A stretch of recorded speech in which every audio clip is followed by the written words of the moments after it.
क्या नदियों और तालाबों में मूर्ति विसर्जन करना कानूनन अपराध है? क्या पीने के पानी वाली वाटर बॉडीज में मूर्ति विसर्जन करने से कैंसर कारक बीमारियां बढ़ती हैं? तो फिर आखिर मूर्ति विसर्जन हम कहां करें? सेफ मूर्ति विसर्जन कैसे करें? क्या मूर्ति विसर्जन करने के लिए सरकार के द्वारा कोई गाइडलाइंस बनाई गई हैं? इन सभी तमाम बातों की तफसील से आज हम चर्चा करेंगे और इस गंभीर विषय पर विस्तार से आपसे बात करेंगे। नमस्कार दोस्तों, मैं हूं डॉक्टर सुभाष सी पांडे और आप देख रहे हैं एनवायरमेंट स्टोरी। कल यानी 27 अगस्त 2025 को गणेश चतुर्थी के पावन अवसर पर मध्य और पश्चिम भारत में बहुत बड़े स्तर पर गणेश उत्सव मनाया जाता है। 10 दिन चलने वाले इस उत्सव को बहुत ही श्रद्धापूर्वक और सामाजिक सरोकार के रूप में संपन्न करने के बाद गणेश का विसर्जन किया जाता है। अधिकांश जगह मूर्ति विसर्जन परंपरागत रूप से नदियों और तालाबों के भीतर किया जाता है। मुंबई या समुद्र के किनारे बसे हुए शहरों में मूर्ति विसर्जन समुद्रों में भी करने का रिवाज है। सबसे बड़ा सवाल तो यही है कि हमारी नदियों और तालाबों, जिनका पानी रोजाना पीने के काम में लाया जा रहा है, क्या ऐसी वाटर बॉडीज में मूर्ति विसर्जन करना कानूनन सही है? क्या मूर्ति विसर्जन करने से पानी के अंदर रहने वाले जलीय जीव जंतु सुरक्षित रहते हैं? क्या ऐसा पानी हमारे पीने के काम आ सकता है या फिर वह गंभीर जानलेवा बीमारियों को पैदा करता है? क्या ऐसी वाटर बॉडीज के पास का ग्राउंड वाटर कंटामिनेट नहीं होता होगा? और यदि वो कंटामिनेशन हमारे भोजन के भीतर पहुंच गया, ग्राउंड वाटर के अंदर पहुंच गया हो, तो फिर तो यह हमें अनेक जानलेवा बीमारियों का कारण बन सकता है। तो फिर सवाल यह भी है कि नियमानुसार मूर्ति विसर्जन कैसे किया जाए, कहां पर किया जाए? देखा जाए तो यह समस्या आज की नहीं है, यह समस्या बहुत समय से चली आ रही है। और जब सरकार का ध्यान इस दिशा में गया तो फिर सेंट्रल पॉल्यूशन कंट्रोल बोर्ड, जो कि पर्यावरण और वन मंत्रालय भारत सरकार की एक सब्सिडियरी इकाई है, उसके द्वारा गाइडलाइंस बनाई गई। 2010 में बनी हुई इस गाइडलाइंस में सब कुछ स्पष्ट था कि किस प्रकार, किन नियमों के तहत कैसी कैसी सावधानियां रख के मूर्ति विसर्जन किया जाए। लेकिन गाइडलाइंस के मद्देनजर जमीनी हालात बहुत चिंताजनक थे और उसको देखते हुए बहुत से लोगों ने अब कई जगहों पर अपनी अपनी ग्रीवेंसेस उठाए, क्वेरीज उठाई और फिर कोर्ट में पेटिशन भी लगी। मैंने खुद मूर्ति विसर्जन के खिलाफ नेशनल ग्रीन ट्रिब्यूनल भोपाल में अपनी याचिका लगाई, जिसमें प्ली दिया कि मध्य प्रदेश, छत्तीसगढ़ और राजस्थान की सारी पोर्टेबल वाटर बॉडीज में मूर्ति विसर्जन को रोका जाए। और अभी फिलहाल जो प्रैक्टिस चल रही है वो सेंट्रल पॉल्यूशन कंट्रोल बोर्ड की गाइडलाइंस का सीधा उल्लंघन है। ग्रीन ट्रिब्यूनल ने मेरे द्वारा दी गई याचिका को स्वीकार किया, उसके आधार पर तमाम तरह के दिशा निर्देश भी जारी किए। पुणे के ग्रीन ट्रिब्यूनल में मेरी याचिका के आधार पर ही नई याचिका लगाई गई और आदेश जारी किए गए। एनजीटी प्रिंसिपल बेंच में भी इस दिशा में कुछ दो दिशा निर्देश जारी किए गए। इन समस्त ग्रीन कोर्ट्स के ऑर्डर्स और तमाम सुझावों के मद्देनजर सेंट्रल पॉल्यूशन कंट्रोल बोर्ड ने 2020 में नई गाइडलाइंस जारी कर दी। आज पूरे देश में कहीं भी मूर्ति विसर्जन हो, चाहे वह फिर गणेश की मूर्तियों का विसर्जन हो या फिर दूसरा दुर्गा विसर्जन का या फिर ताजिया विसर्जन का मामला ही क्यों ना हो, हर मामले पर यह गाइडलाइंस लागू होती है और उनका पालन करना सभी के लिए अनिवार्य है। और यदि कोई भी व्यक्ति या संस्था तालाबों में, नदियों में सीधे मूर्तियों को विसर्जन करता हुआ पाया जाएगा तो वो वाटर एक्ट 1974 की धारा 24 के अंतर्गत गैर कानूनी कृत्य होगा और उस पर कठोर पेनाल्टी और पनिशमेंट की कार्रवाई की जा सकती है। इसीलिए मेरा आप सभी से अनुरोध है कि आप पूरी श्रद्धा पूर्वक मूर्ति पूजा और अपने रिचुअल्स में भाग लें। लेकिन जब मूर्ति विसर्जन की बात आए तो विशेष रूप से यदि मूर्ति विसर्जन तालाबों, नदियों में किया जा रहा है तो आप इन गाइडलाइंस को ध्यान से समझ लें। सेंट्रल पॉल्यूशन कंट्रोल बोर्ड की नई गाइडलाइंस मेरे द्वारा नेशनल ग्रीन ट्रिब्यूनल में लगाए गए केस पर आए जजमेंट, पुणे ट्रिब्यूनल के द्वारा दिए गए जजमेंट और प्रिंसिपल बेंच एनजीटी के द्वारा दिए गए जजमेंट, सभी की कॉपी का फर्स्ट पेज स्क्रीन पर देख ले। हम यदि इन गाइडलाइंस के अनुसार मूर्ति विसर्जन करते हैं तो न केवल कानूनन दृष्टि से यह एक हेल्दी इनिशिएटिव होगा, बल्कि हम अपने आप को, अपने परिवार को, अपने आने वाली पीढ़ियों को कैंसर जन्य बीमारियों से बचाने में बहुमूल्य सहयोग करेंगे।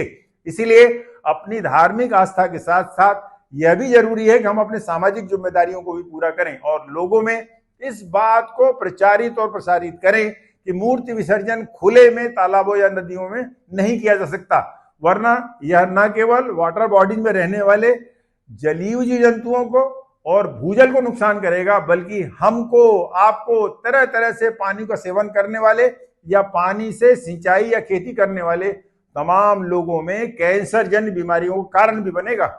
आइए अब हम इस पूरे मामले को तफसील से समझते हैं कि मूर्ति विसर्जन को लेकर वास्तव में किस किस की क्या क्या जिम्मेदारी है। सबसे पहले हम अपनी बात करते हैं। मूर्ति खरीदने के लिए जब भी आप बाजार में जाएं तो हमेशा इको फ्रेंडली मूर्तियां ही खरीदें। प्राकृतिक रूप से या मिट्टी से बनाई गई या बायोडिग्रेडेबल मटेरियल से बनाई हुई छोटी छोटी मूर्तियां खरीदना ही हमारे, आपके और समाज के लिए फायदेमंद है। किसी भी दिखावे में ना पड़े। बेशक आप त्योहार को हर्षोल्लास से मनाएं, लेकिन मूर्तियां मिट्टी की ही बनी हो और वे भी छोटी छोटी मूर्तियां। मूर्तियों में किसी भी तरह का प्लास्टिक या थर्मोकोल जैसे पदार्थों का उपयोग बिल्कुल न किया गया हो, क्योंकि ये पदार्थ पानी में बिल्कुल नहीं घुलते, वर्षों वर्षों तक पड़े रहते हैं। दूसरी बात यह है कि मूर्तियां जो आप खरीदते हैं वे नेचुरल प्लांट कलर से रंगी हुई हों। केमिकल कलर से या डाइज से रंगी हुई मूर्तियों में 32 से अधिक प्रकार के केमिकल कलर्स होते हैं और वे सब की सब कैंसर कारक हैं। ये पानी में घुल करके कैंसर जन्य गंभीर जानलेवा बीमारियों को जन्म देते हैं। इसीलिए जहां तक हो सके नेचुरल प्लांट कलर की मूर्तियों को प्रेफर करें और उसे ही अपने घर या मोहल्ले में लाएं। आइए अब बात करते हैं मूर्तिकारों यानी आइडल मेकर्स या क्राफ्टमैन्स की। सेंट्रल पॉल्यूशन कंट्रोल बोर्ड की गाइडलाइंस के अनुसार सभी मूर्तिकारों का रजिस्ट्रेशन किया जाना अत्यंत आवश्यक है। नगर निगम, नगर पंचायत, ग्राम पंचायत या पास के तहसील या कलेक्टर कार्यालय में सभी मूर्तिकारों द्वारा रजिस्ट्रेशन करवाया जाना अत्यंत जरूरी है, ताकि वे अपने द्वारा बनाई गई मूर्तियों की सामग्री की जांच करवा सकें और ये भी देखा जा सके कि कहीं वे किसी हानिकारक पदार्थ का उपयोग करके तो मूर्तियां नहीं बना रहे हैं और निर्माण की जाने वाली सामग्री कितनी सुरक्षित है। आइए अब जानते हैं कि लोकल बॉडीज यानी ग्राम पंचायत, म्युनिसिपल काउंसिल या म्युनिसिपल कॉर्पोरेशन की क्या जिम्मेदारी बनती है। इनका काम है लोगों को हमेशा प्रेरित करें कि आप जिस घर में रह रहे हैं या आप जिस मोहल्ले में रह रहे हैं उस मोहल्ले के अंदर, उस गांव के अंदर बाल्टियों में या छोटे छोटे कुंड बनाकर उसमें पानी भरकर ही मूर्ति विसर्जन को संपन्न किया जाए। 24 घंटे के अंदर मूर्तियों को बाहर भी निकाल लिया जाए और उसमें बचे हुए अवशेष को म्युनिसिपल सॉलिड वेस्ट मानकर उसका निष्पादन कर दिया जाए। लेकिन जब कभी ऐसी स्थितियां बन जाएं कि किसी नदी या तालाब के अंदर ही मूर्ति विसर्जन किया जाना मजबूरी हो, तो उसके लिए भी दिशा निर्देश दिए गए हैं कि नदी या तालाब से कम 50 मीटर की दूरी पर एक आर्टिफिशियल पॉन्ड बनाया जाए।